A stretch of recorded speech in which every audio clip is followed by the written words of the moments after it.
अन्ना मुर्गा अन्ना दुकान मैं আমার जान मैं तो चल पालो सर। बिलासपुर के बाल सुधार गृह से एक सनसनीखेज वारदात निकलकर सामने आई है, जहां वहां के चौकीदार की हत्या कर दी गई है और जानबूझ के प्रशासन के लोग यहाँ के अधीक्षक मर्डर करने के बाद लीपापोती कर रहे हैं कि कैदियों के द्वारा उसे मर्डर कर दिया गया है। और आप जाके देख सकते हैं कि कैसे उनको भगाया गया है। वो ड्यूटी गए थे, रोज की तरह ड्यूटी कर रहे थे। इसी दौरान जो है 4 औपचारिक बालक जो वहाँ पे थे उनके द्वारा जो है उन्हें बंधक बनाया और बंधक बनाकर उनसे मारपीट की गई, हाथ पैर बांधा गया, मुंह में कपड़े ठूसे गए, जिसके बाद उनकी हत्या कर दी गई। और हत्या करने के बाद जितना वहाँ सीसीटीवी कैमरा है और जो उसका डीवीडी है सबको अपने साथ में ले गए हैं। तो ऐसा क्या संभव हो सकता है? बिना वहाँ के लोगों के संलिप्तता से इतना बड़ा घटना को कोई अंजाम नहीं दे सकता।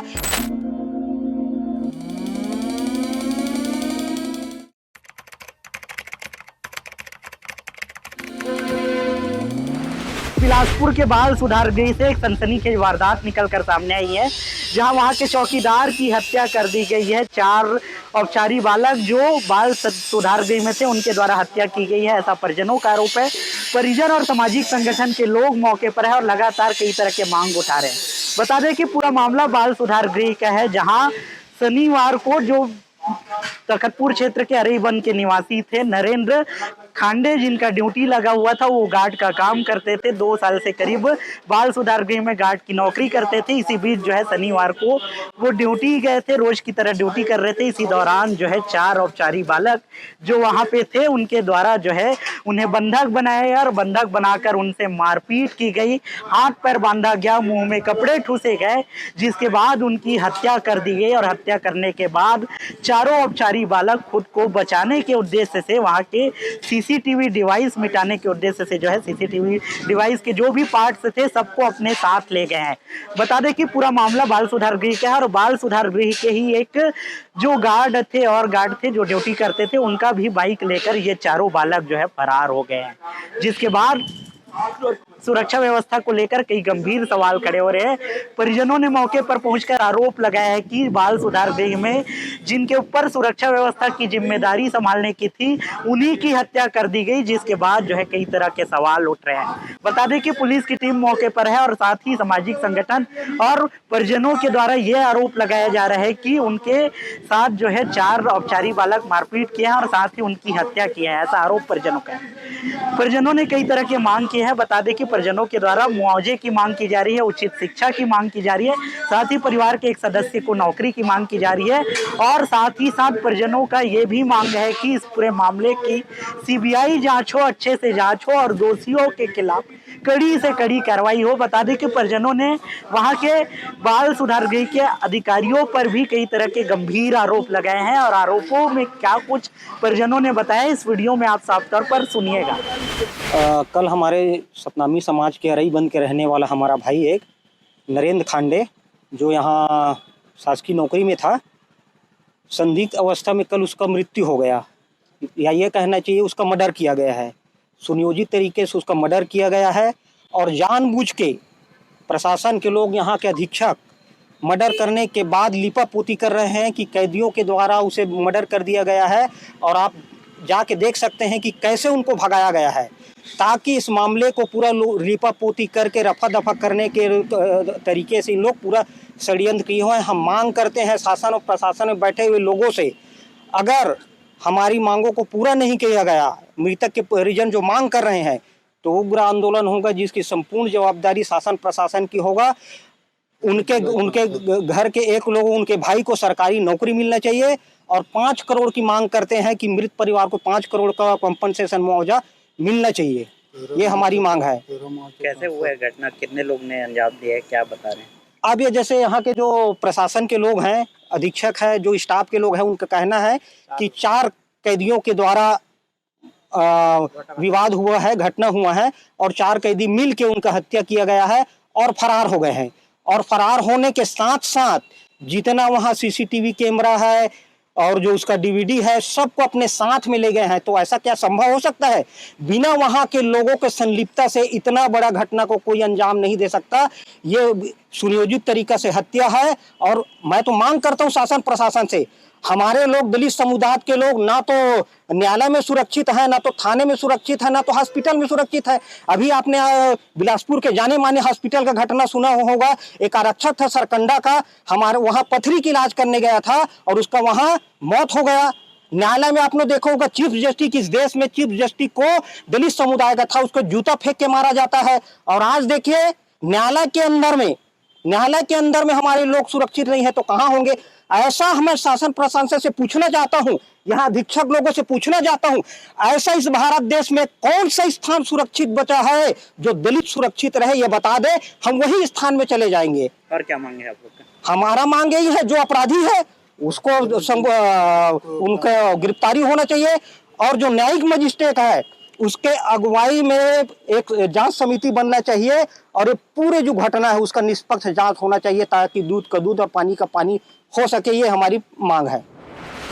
जब भैया का जो नरेंद्र खांडे है उसका 13 मार्च को वो मतलब वो हो गया था ट्रांसफ़र, तो ट्रांसफ़र जब 13 मार्च को हुआ था तो अभी तक यहाँ क्यों रखे हुए थे और बता रहे थे उसके परिजन उसको प्रताड़ित कर रहे थे। कोई मैडम है उसको रात दिन आए दिन उसके ऊपर प्रताड़ित मतलब अन्याय अत्याचार टाइप का एकदम कर रहे थे उसके फैमिली। वो मैडम है सतनामी समाज से आता है ना, सामाजिक क्या सतनामी समाज को ही तो टारगेट करते हैं। हमारे ही लोग तो पूरे हर जगह जान, अब लड़की हो चाहे बेटी हो चाहे भाई हो चाहे हमारे बाप हो, हर केवल सतनामी समाज के ही ऊपर क्यों अत्याचार होता है और किसी दूसरे कास्ट के ऊपर क्यों नहीं होता है। अभी हमारा भाई जो भैया बताया है वो पथरी की इलाज कराने गया था, उसका भी मृत्यु हो गया। कैसे हुए हैं हत्या? यहाँ सब साजिश है, साजिश से मारा गया है उसको, सीढ़ी लगा है। जिन नाबालिगों ने वारदात की है उनसे क्या उनकी कोई जाति दुश्मनी या पुरानी दुश्मनी थी? उससे नहीं थी, मैडम से थी। मैडम उसके ऊपर बहुत गंदा हाँ एकदम दबाव और खाना खाने के लिए भी उसको मना करते थे। हर चीज में बेचारे को दबाया जाता था। कौन है मैडम? उसका नाम नहीं पता, मतलब यहाँ कोई अधिकारी है मैम, कुछ जातिवादी है। क्या चाहते हैं आप लोग? अगर यदि भाई को न्याय नहीं मिलेगा, अगर कार्रवाई नहीं होगा, अगर मुजरिम को नहीं पकड़ा जाएगा तो हम उग्र आंदोलन करेंगे। पूरा सतनामी समाज भीम आर्मी, अक्षय कुमार चतुर्थी, भीम आर्मी जिलाध्यक्ष बिलासपुर। क्या हुआ अभी यहाँ पे? जैसे कि आप लोग सब जो जानते हैं कि जातिगत असमानता इतनी ज़्यादा बढ़ गई है और सतनामी समाज के खिलाफ इतनी ज़्यादा जलन है दूसरे समाज के बीच में, इसलिए उनको इतनी बुरी तरीके से पूरा हाथ को बांध करके इतना मारा गया है कि उनकी हत्या कर दी गई है। और इसमें सबके सब इन लोग जितने भी यहाँ की मैडम है, गार्ड है, सबके सब इसमें संलिप्त हैं। पूरी प्री प्लान मर्डर किया गया है। यहाँ से इसको आप देख सकते हैं कि पूरा सीढ़ी वगैरह लगाया गया है, तार को खोल के भगाया गया है उसको। तो सब लोग इसमें इतनी ज़्यादा ईर्ष्या है सतनामी समाज के खिलाफ कि इन लोग सब मिल के इतना सघन जो है इसको प्लान करके इतना मारा गया है, मर्डर किया गया है। तो हम लोग को यहाँ से लाश को तब तक जाने नहीं देंगे जब तक हमको सीसीटीवी फुटेज ना मिल जाए, हम संतुष्ट ना हो जाए कि क्या हुआ है कैसा हुआ है, तब तक यहाँ से हम बॉडी को जाने नहीं देंगे। क्या नाम था उनका? कहाँ के रहने वाले थे? वो ढंढन के रहने वाले हैं, अरीबंद के। अब मैं उनका रिश्तेदार हूँ मैं। हाँ, और बाकी जानकारी ना आपको उधर। क्या चाहते हैं आप लोग यहाँ पे प्रदर्शन कर रहे हैं? यहाँ पे हमको जो है आरोपी जो है उनको गिरफ्तार किया जाए, सीसीटीवी जो फुटेज है उसको पब्लिक किया जाए, उस सब की नज़र में आना चाहिए कि कौन कौन मिला हुआ है, कैसा है, उस सब चीज़ हमको चाहिए। उसके बिना हम लोग यहाँ से कुछ भी चीज़ को होने नहीं देंगे। पुलिस अपनी कार्रवाई करे, दोषियों को बचाने की कोशिश ना करे, हम यही चाहते हैं। सीबीआई जांच की मांग कर रहे हैं? सीबीआई जांच की मांग कर रहे हैं यहाँ पे कि पूरी जांच होनी चाहिए, क्या हुआ कैसे हुआ है। वहाँ पे परिजनों को भी अंदर जाने नहीं दिया जा रहा है। जैसे आप देख सकते हैं कि 2-4 लोग ही हैं, बाकी सब लोग यहाँ पे बाहर ही हैं। हमको भी पूरी जानकारी अभी नहीं दी गई है। और जो गार्ड थे उन्हीं का बाइक लेके भाग गए? जो गार्ड था वो भी इसमें ऐसा एज्यूम कर रहे हैं हम लोग कि वो भी इसमें शामिल था, क्योंकि गार्ड का बाइक लेकर के भागा गया है तो वो तो चाबी वगैरह उसके पास रहा होगा तभी वो लेके भागा है, ऐसे तो वो लेके जा नहीं सकता कोई भी। और जब उनको पूरा भगाने की यहाँ से साजिश की गई है और इसमें गार्ड भी शामिल है तभी उसका बाइक लेके भागा गया। एक ही था शायद, अभी पता नहीं होता ना। तो इनका ट्रांसफर भी हो गया था, बताया? ट्रांसफर हो गया था, तीसरे माह में इसी साल इनका दूसरे कार्यालय में हो गया था और इनका ट्रांसफर को रोक के रखा गया था। जैसी जुलाई भी अभी अब मिड जुलाई हो गया तो अभी तक इनका यहाँ पे ड्यूटी क्यों लिया जा रहा था? क्योंकि इनका पहले से अब इन लोग का प्लानिंग रहा होगा कि कुछ ना कुछ हम करने वाले हैं, ठीक है, इसीलिए इनको यहाँ पे रोक के रखा गया था। इनको यहाँ से रिलीव नहीं कर रहे थे। और वो आज हो गया है, घटना आज हो गया है। इसका जवाबदेही किसका है, जिम्मेदार कौन है इसका? हम लोग का यही मांग है कि इसका जो भी है टोटल सब पब्लिक किया जाए, हम लोग परिजनों को पूरी जानकारी दी जाए और आरोपियों को गिरफ्तार किया जाए और सख्त से सख्त सजा दी जाए। आप कौन है, आपको परिचय? मैं भूपेश भास्कर हूँ, वो मेरे रिश्ते में। आज जो ये प्लेस ऑफ सेफ्टी यहाँ पर जो हॉस्टल है, इसमें कुछ लोग जो सज़ा काट रहे थे उन लोग यहाँ पर थे। और इसी अभी प्रथम दृष्टिया जो बात पता चली उसमें जो यहाँ पर गार्ड थे नरेंद्र खांडेकर जी, उनकी हत्या कर दी गई है। और इसी संबंध में अभी आगे की जांच की जा रही है।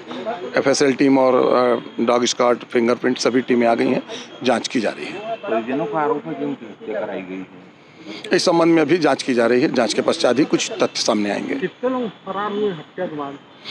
इस संबंध में भी अभी CCTV फुटेज और आसपास की जो चीज़ें हैं, जो परिस्थिति जनित साक्ष्य एकत्रित किए जा रहे हैं, जल्द ही बता दिया जाएगा। सुरक्षा के नाम से यहाँ केवल एक चौकीदार है। इस संबंध में भी अभी उनका जो जानकारियाँ ली जा रही हैं। 2 गार्ड तो थे ऐसा करके पता चला है अभी, और बाकी पूछताछ कर रहे हैं। कितने लोग फरार हुए हैं? अभी प्रथम दृष्टिया कुछ लोग निकले हैं। एक मोटरसाइकिल से गए हैं, तो 2, 3, 4 भी हो सकते हैं। फिलहाल परिजनों के द्वारा कई तरह के मांग किए गए हैं और मौके पर पुलिस की टीम के द्वारा जो है जांच की जा रही है। अब देखने वाला विषय होगा कि पुलिस की टीम के द्वारा कितने जल्द आरोपियों को पकड़ा जाता है और साथ ही इस मामले में कौन कौन दोषी निकलकर सामने आते हैं, ये देखने वाला विषय होगा। इस मामले को लेकर आपके मन में क्या कुछ सवाल उठते हैं? और बिलासपुर में जो सुरक्षा व्यवस्था जहाँ पे अपराधियों की होती है, वहां पे अपराधी और जो गार्ड है वही सुरक्षित नहीं है, ऐसे मामले को आप कैसे देखते हैं? क्योंकि बता दूं कि कुछ दिन पहले केंद्रीय जेल में 2 मर्डर की वारदात निकलकर सामने आई, जिसके बाद भी सुरक्षा व्यवस्था को लेकर कई तरह के सवाल खड़े हुए थे। अब तो जो है जो सुरक्षा व्यवस्था संभालने वाले गार्ड थे उनकी हत्या कर दी गई है। इसे आप कैसे देखते हैं? इसे कमेंट कर जरूर बताइए। इस वीडियो को ज्यादा से ज्यादा शेयर जरूर कीजिएगा।